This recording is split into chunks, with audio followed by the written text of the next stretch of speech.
Tambahan warga yang terjangkit COVID-19 pada Jumat 30 Juli 2021 masih tinggi. Bahkan jumlahnya lebih tinggi dibandingkan sehari sebelumnya yang mencapai 1.119 orang.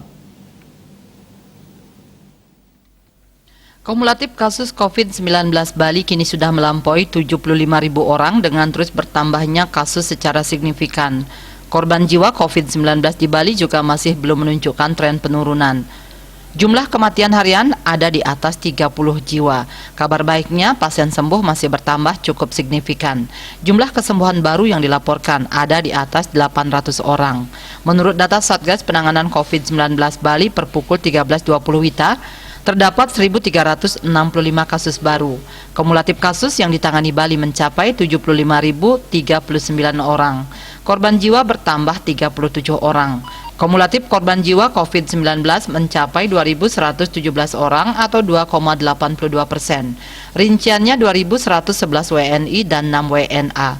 Pasien sembuh bertambah mencapai 811 orang, sehingga total pasien sembuh saat ini sebanyak 60.850 orang atau 81,09%.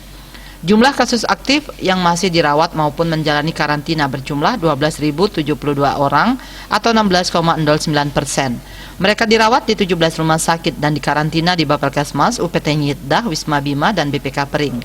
Sementara di tengah tingginya tambahan kasus pada 29 Juli, bor isolasi terisi sebanyak 1.860 bed atau 79,72% dari 2.373 bed. Masih tersisa sebanyak 513 bed atau 20,28%.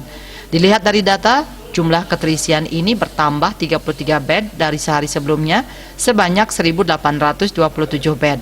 Sedangkan konversi bed isolasi dibandingkan sehari sebelumnya bertambah 117 unit. Dia Dewi Palipos melaporkan.